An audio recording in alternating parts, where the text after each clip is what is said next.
रणबीर सिंह यादव, प्रवक्ता भौतिक विज्ञान, डीएवी करनाले जुड़े।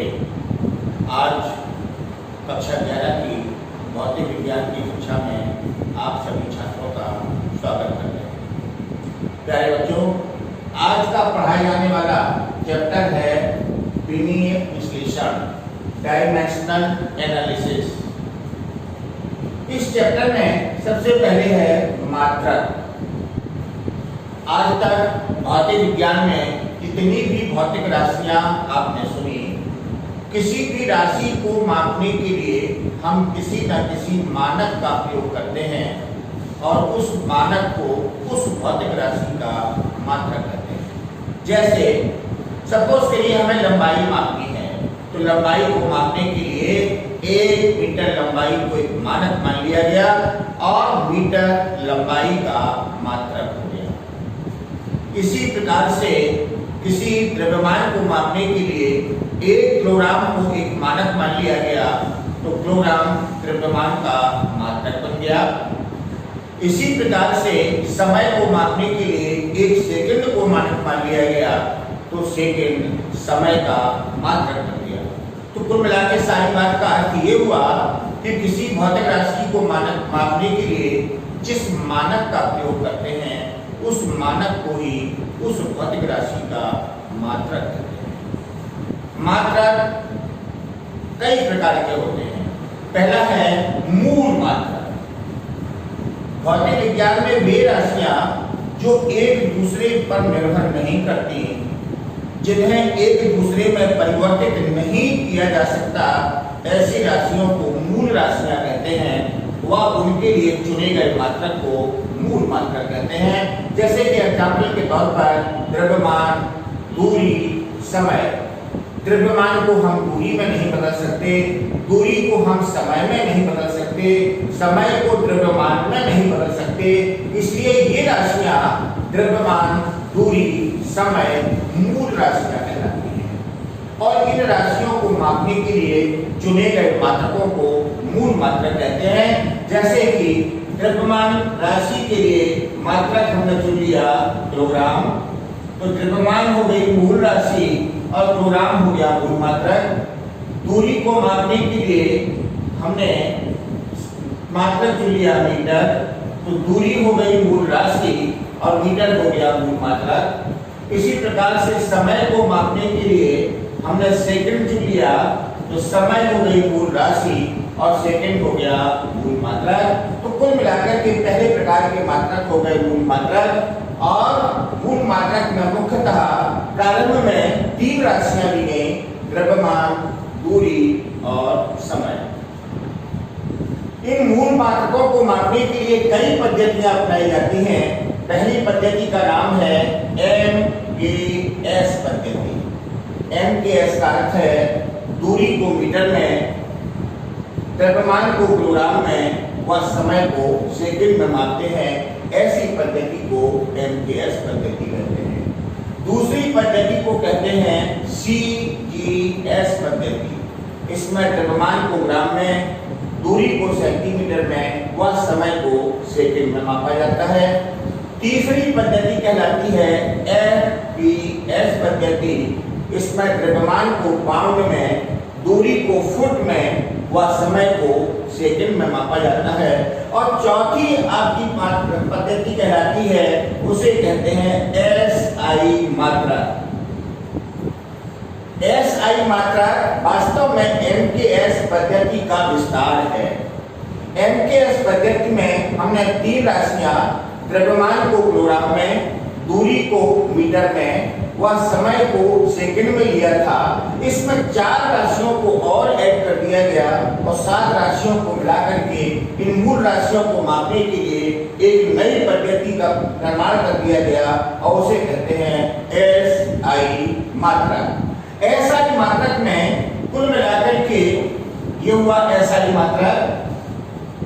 SI मात्रक में पहली राशि हो गई द्रव्यमान, दूसरी राशि हो गई दूरी, तीसरी राशि हो गई समय, चौथी राशि हो गई ताप, जिसको हम केल्विन में मापते हैं,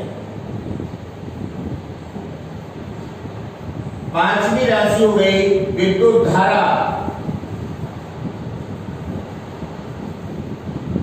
जिसको हम एम्पियर में मापते हैं। छठवीं राशि हो गई ज्योति तीव्रता, और इसे कैंडेला में मापते हैं। और सातवीं राशि हो गई यहाँ पर पदार्थ की मात्रा,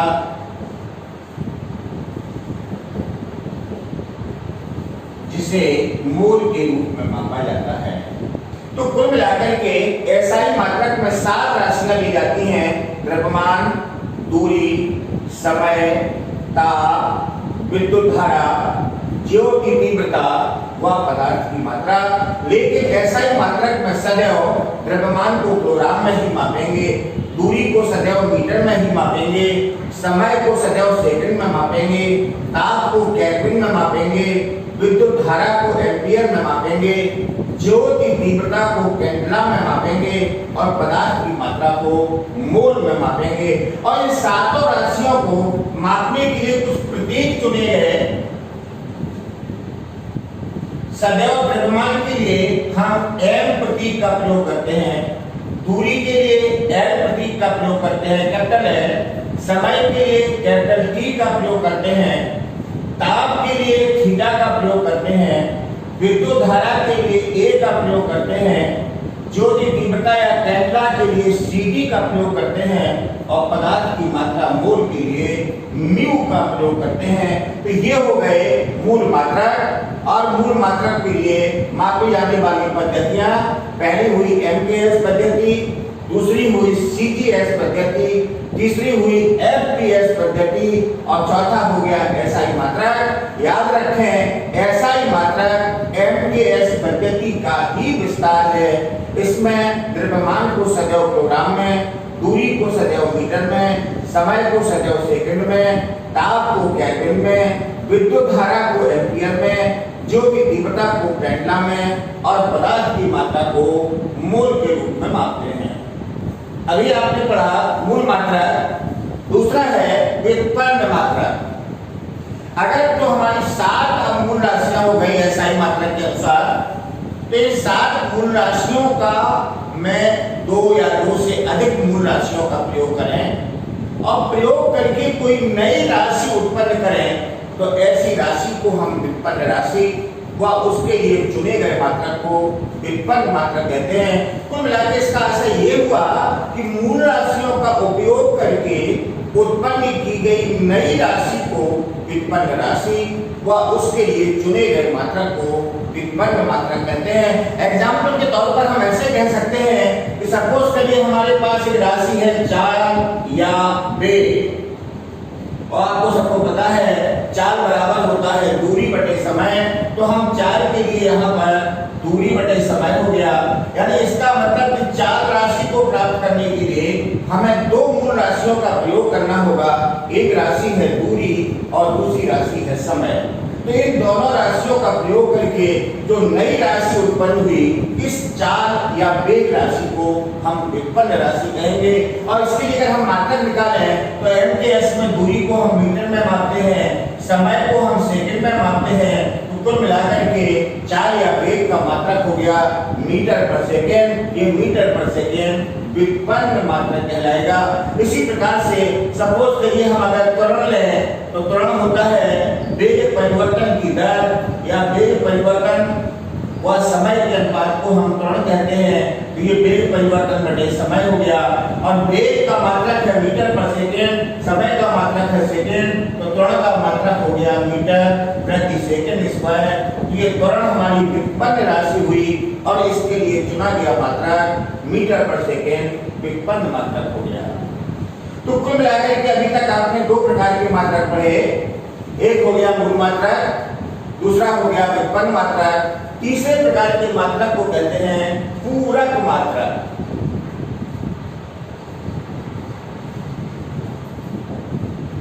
भौतिक विज्ञान में 2 राशियां, मूलतः 2 राशियां ऐसी हैं, एक कोण और एक घन कोण, जिनके लिए स्वैच्छ मात्रक चुना जाता है। तो कोण व घन कोण को पूरक राशियां व इनके लिए चुने गए मात्रकों को पूरक मात्रक कहते हैं। आपको पता है कोण चाप व त्रिज्या का अनुपात होता है, तो कोण बराबर हो गया चाप बटे त्रिज्या। चाप भी एक दूरी है, इसका मात्रक भी मीटर होगा, त्रिज्या भी दूरी है, इसका मात्रक भी मीटर होगा, तो इसका मात्रक तो मीटर बटे मीटर, यानी इसका मतलब ये कैंसिल हो गया। इसका मतलब कि कोण का कोई मात्रक नहीं है, इसलिए कोण को मापने के लिए स्वच्छ मात्रक चुन लिया गया और स्वच्छ मात्रक का नाम रख दिया गया रेडियन। ऐसे मात्रक को हम पूरक मात्रक कहते हैं। तो कोण है हमारी पूरक राशि, वह रेडियन हो गया पूरक मात्रक। इसी प्रकार से दूसरी राशि एक कहलाती है, उसे कहते हैं घन कोण। घन कोण का अर्थ है कि किसी भी गोले के पृष्ठीय खंड के द्वारा गोले के केंद्र पर अंतरित राशि को घन कोण कहते हैं। तो घन कोण का मान पृष्ठीय खंड के क्षेत्रफल व गोले के त्रिज्या के वर्ग के अनुपात के बराबर होता है। घन कोण equal to a upon r square. a है गोले के पृष्ठीय खंड का एरिया, r है गोले की त्रिज्या, तो घन कोण का फार्मूला हो गया पृष्ठीय खंड के क्षेत्रफल व त्रिज्या के वर्ग के अनुपात को घन कोण कहते हैं। अगर हम इस घन कोण का मात्रक निकालें तो एरिया का मात्रक मीटर स्क्वायर हो गया, ये दूरी स्क्वायर, इसका मात्रक भी मीटर स्क्वायर हो गया, इसका भी कोई मात्रक नहीं होगा, इसलिए इसको मापने के लिए भी एक स्वच्छ मात्रक चुन लिया गया और उसका नाम रख दिया गया स्टेरेडियन। तो कुल मिलाकर सारी बातों का अर्थ ये हुआ कि भौतिक विज्ञान में भौतिक राशियों को मापने के लिए हम एक मात्रक का प्रयोग करते हैं। मात्रक तीन प्रकार के हो गए, एक मूल मात्रक, दूसरा व्युत्पन्न मात्रक और तीसरा हो गया पूरक मात्रक। अभी तक आपने पढ़े तीन प्रकार के मात्रक, मूल मात्रक, व्युत्पन्न मात्रक और पूरक मात्रक। हमारे चैप्टर का नाम है विमीय विश्लेषण। अब बात आती है कि विमा क्या है। अगर हम किसी भी भौतिक राशि को मूल राशियों के रूप में परिवर्तित करें, एग्जाम्पल के तौर पर अभी आपने इसके पहले किया चाल या वेग, और चाल या वेग का फार्मूला होता है दूरी बटे समय या विस्थापन बटे समय। तो अगर हम इस चाल को मूल राशियों में परिवर्तित करें और अगर इन मूल राशियों को उनके प्रतीकों के रूप में व्यक्त करें, दूरी के लिए अभी हमने आपसे कहा था प्रतीक हम L का प्रयोग करते हैं, समय के लिए प्रतीक हम कैपिटल T का प्रयोग करते हैं, तो ये हो गया L अपॉन T। अगर इसको गुणांक के रूप में लिखा जाए तो ये हो जाएगा LT माइनस 1। ये LT माइनस 1 चाल का विमीय सूत्र हो गया। इसमें दूरी मूल राशि की घात 1 है और समय मूल राशि की घात ऋण 1 है। तो इन मूल राशियों पर जो घातें प्रयोग की जाती हैं, इन घातों को उस भौतिक राशि की विमा कहते हैं। कुल मिलाकर के विमा का अर्थ ये हुआ कि यदि हम किसी भौतिक राशि को मूल राशियों में व्यक्त करें, ये मूल राशियां हैं, तो इन मूल राशियों पर प्रयोग की गई घातों को उस भौतिक राशि की विमा कहते हैं। और एग्जाम्पल के तौर पर हो गया चाल या वेग का विमीय सूत्र हो गया LT माइनस 1, जिसमें दूरी की विमा +1 व समय की विमा -1 है। तो ये हो गया आपका विमा। और इस प्रकार से हम भौतिक विज्ञान में जितनी भी भौतिक राशियां हैं जो आप इसके पहले पढ़ चुके या जो आगे आप पढ़ेंगे, सारी भौतिक राशियों की विमीय सूत्र को ज्ञात कर सकते हैं। एग्जाम्पल तौर पर एक आपका भी हुआ चाल या वेग, दूसरी राशि हो गई त्वरण। आपको पता है वेग परिवर्तन की दर को त्वरण कहते हैं, तो ये हो गया वेग परिवर्तन बटे लगा हुआ समय। और वेग या चाल का विमीय सूत्र LT माइनस 1 है, तो वेग परिवर्तन का विमीय सूत्र भी LT माइनस 1 अपॉन T, तो त्वरण का विमीय सूत्र हो गया LT माइनस 2। ध्यान रखें LT माइनस 2 त्वरण का विमीय सूत्र है, लेकिन अगर आपसे त्वरण की विमा पूछी जाए तो त्वरण भौतिक राशि में दूरी की विमा +1 व समय की विमा -2 होगी। इसी प्रकार से अगली राशि है बल। बल बराबर आपको सबने पढ़ा द्रव्यमान इंटू त्वरण। तो बल का फार्मूला द्रव्यमान इंटू त्वरण हो गया। द्रव्यमान के लिए हम प्रतीक m का प्रयोग करते हैं और त्वरण के लिए हो गया nt - 2। तो बल का विधि सूत्र हो गया mlt - 2। इसी प्रकार से चौथी राशि है कार्य। W = बल गुणित विस्थापन या बल गुणित बल की दिशा में विस्थापन, ये फार्मूला होगा।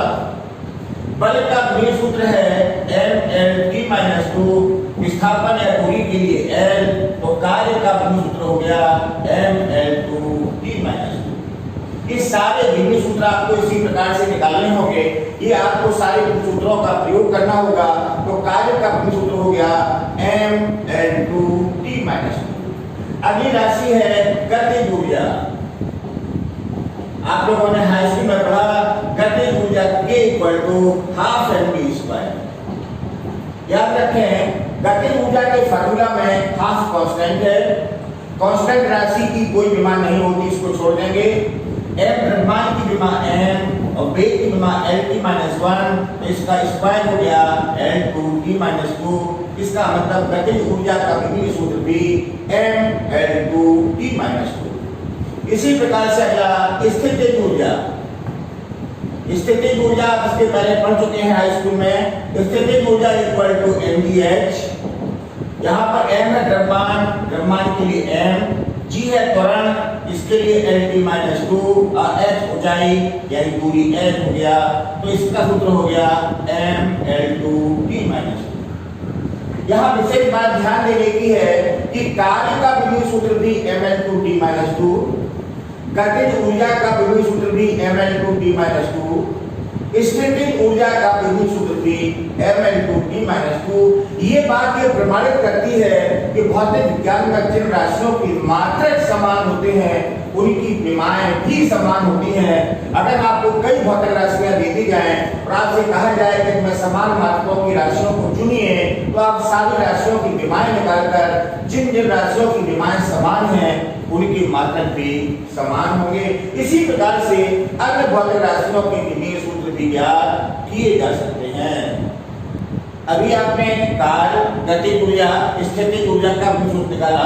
अगर कुछ और राशियां एग्जाम्पल के तौर पर लेते हैं, जैसे कि दाब बराबर होता है बल बटे क्षेत्रफल। बल का सूत्र हो गया mlt - 2, क्षेत्रफल के लिए हो गया l², तो इसका सूत्र हो गया ml - 1t - 2। अगली राशि है संवेग। संवेग बराबर होता है द्रव्यमान इंटू वेग। m द्रव्यमान के लिए m हो गया, वेग के लिए lt - 1, तो संवेग का सूत्र हो गया mlt - 1। अगली राशि एक है प्रतिबल, जिसको आगे आप पढ़ेंगे। प्रतिबल का मतलब होता है एकांक क्षेत्रफल पर लगने वाली प्रतिक्रिया बल को प्रतिबल कहते हैं। तो इसका मतलब प्रतिबल बराबर हो गया प्रतिक्रिया बल बटे क्षेत्रफल। और बल का सूत्र होता है mlt - 2, क्षेत्रफल के लिए l², इसका सूत्र हो गया ml - 1t - 2। एक राशि अभी आप आगे पढ़ेंगे विकृति। विकृति का मतलब होता है लंबाई में परिवर्तन व प्रारंभिक लंबाई का अनुपात, आकार में परिवर्तन व प्रारंभिक आकार का अनुपात। तो ये हो गया लंबाई परिवर्तन बटे प्रारंभिक लंबाई। ये सारे फार्मूला भी आपको आगे पढ़ाए जाएंगे। लंबाई परिवर्तन की विमा भी है, प्रारंभिक लंबाई की विमा भी है, l से l कट गया, इसका मतलब इसकी कोई विमा नहीं होगी। ऐसी राशियों को हम विमाहीन राशियां कहते हैं। तो कभी भी आपसे पूछा जाए किसी विमाहीन राशि का नाम बताइए, तो एक एग्जाम्पल हो गया विकृति, एक विमाहीन राशि है जिसकी कोई विमा नहीं होती। अगला है प्रत्यास्था गुणांक।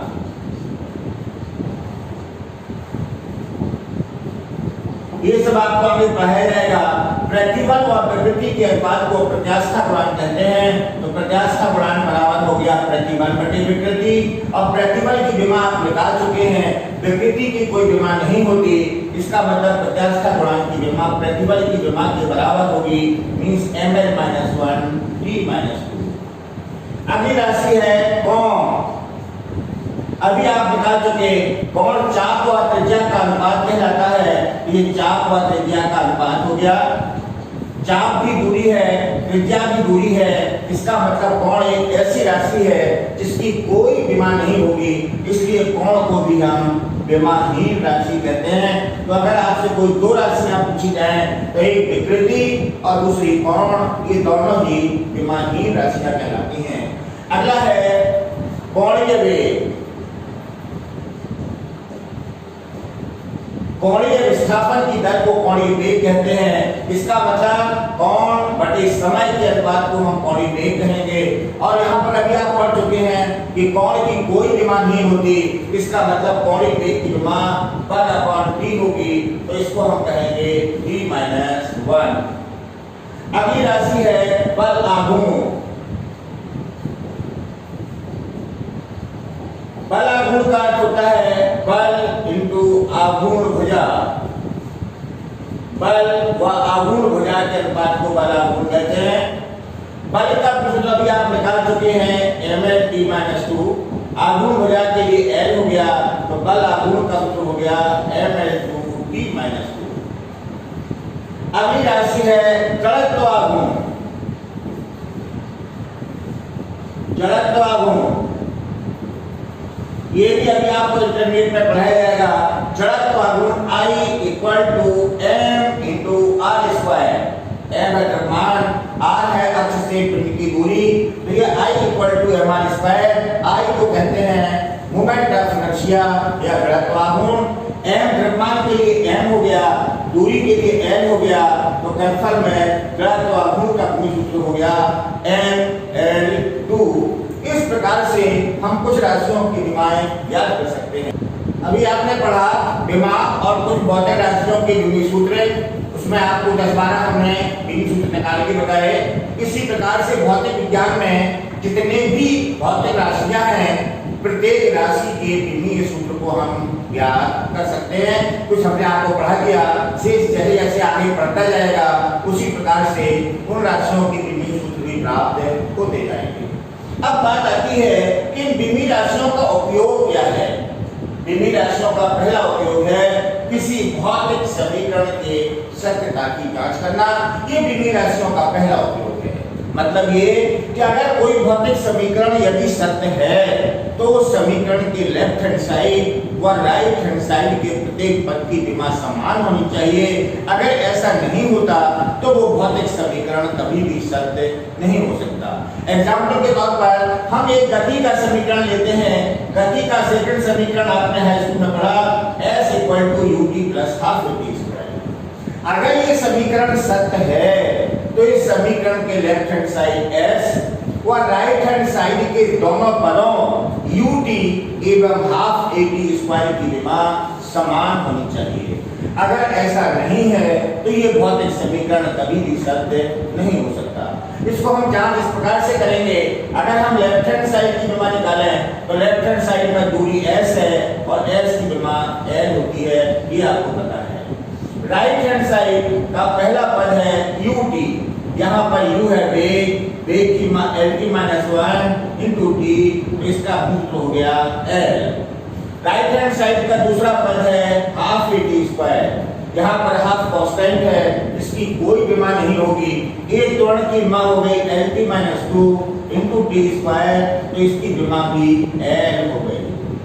कुल मिलाकर के ये हुआ कि s का विमीय सूत्र भी l है, ut का विमीय सूत्र भी l है और ½ at² का विमीय सूत्र भी l है। यानी लेफ्ट हैंड साइड व राइट हैंड साइड के प्रत्येक पद की विमा समान है। ये बात प्रमाणित करती है कि ये समीकरण विमीय दृष्टि से सत्य है। तो विमीय राशियों का पहला उपयोग ये हो गया कि अगर कोई समीकरण सत्य है तो उसके लेफ्ट हैंड साइड व राइट हैंड साइड की प्रत्येक पद की विमा समान होगी। इस बात से एक निष्कर्ष निकलता है कि किसी भौतिक समीकरण में हम समान विमा की राशियों को ही जोड़ सकते हैं और समान विमा की राशियों को ही घटा सकते हैं। जैसे कि मान लिया हम कहें कि किसी कण के वेग का समीकरण v = a + b/t + c, इस प्रकार से कोई कण के वेग का समीकरण है और ये समीकरण अगर सत्य है और आपसे कहा जाए कि इसमें ए बी सी की विमा निकालो, जहां पर बी उस कण का वेग है और टी उसका समय है, तो याद रखें जो विमा इस वेग v की होगी वही विमा इस a की होगी और वही विमा v/t + c की होगी। एक बात और याद रखें, जो कि हम समान विमा की राशियों को जोड़ या घटा सकते हैं, यहाँ पर t के साथ c जोड़ा गया है, तो जो विमा t की होगी वही विमा c की होगी। तो याद रखना t की विमा c की विमा के बराबर होगी, v/t + c की विमा वेग v की विमा के बराबर होगी और a की विमा भी वेग v की विमा के बराबर होगी। ये हो गया विमीय राशियों का पहला उपयोग। इसका उपयोग करके हम किसी भी भौतिक समीकरण के सत्यता की जांच कर सकते हैं। विमीय राशियों का दूसरा उपयोग है किसी भौतिक समीकरण की स्थापना करना। मान लिया आपको कोई भौतिक विज्ञान का ये फॉर्मूला पता है कि ये भौतिक राशि इन बातों पर डिपेंड करती है। एग्जाम्पल के तौर पर हम आपसे कहें कि सरल दोलक का आवर्तकाल उसकी प्रभावकारी लंबाई L व गुरुत्वीय त्वरण G पर निर्भर करता है, तो हमें इस विमीय राशियों का उपयोग करके सरल दोलक के आवर्तकाल का सूत्र ज्ञात करना है। हमें आवर्तकाल का फार्मूला पता नहीं है, लेकिन हमें सरल दोलक का आवर्तकाल किन किन बातों पर डिपेंड करता है, किन किन बातों पर निर्भर करता है, ये बात हमें मालूम है। तो यहाँ पर सरल दोलक का आवर्तकाल उसकी लंबाई L व गुरुत्वीय त्वरण G पर डिपेंड करता है। तो हमने मान लिया आवर्तकाल T प्रोपोर्शनल L की पावर A G की पावर B। A और B कोई घातें मान ली। अगर हम इसको यहाँ पर समानुपाती हटाएंगे, समानुपाती कांस्टेंट लगाएंगे, तो हो गया T = K L की पावर A G की पावर B।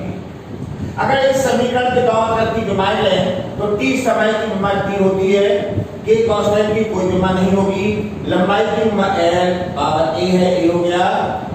G यहाँ पर त्वरण है, त्वरण की विमा होती है Lt-2 और इसकी पावर B हो गई। अगर यहाँ पर समान पदों की घातों को इकट्ठा किया जाए तो यहाँ पर हो गया L की पावर A + B, ये L की पावर A, L की पावर B, A + B हो गया, into T की पावर -2। चूंकि इस समीकरण के लेफ्ट हैंड साइड में T है, L नहीं है, तो हमने L की पावर 0 मान लिया, तो किसी पद की घात 0 का मान 1 होता है। अगर इसको दोनों तरफ की घातों को कंपेयर करें तो यहाँ से एक समीकरण हो गया A + B = 0, एक समीकरण। इसको कंपेयर करने पर -2b = 1। इन दोनों समीकरणों को अगर हल करें तो यहाँ से b की वैल्यू का मान -12 आ गया। अगर b की वैल्यू -12 रखेंगे तो a की वैल्यू का मान +12 हो जाएगा। यानी यहाँ से हमने a और b की वैल्यू निकाल ली। अगर दोनों वैल्यूज के मान यहाँ पर रखें तो आवर्तकाल का फार्मूला हो गया T प्रोपोर्शनल L की पावर ½ into G की पावर -12। और किसी भी पद की पावर ½ का मतलब अंडर रूट होता है, तो यहाँ से आ गया T प्रोपोर्शनल √L/G। जब हम समानुपाती हटाएंगे तो कोई कांस्टेंट लगाएंगे, तो यहाँ पर कांस्टेंट को K मान लिया जाए, तो यहाँ से हो जाएगा T = K √L/G।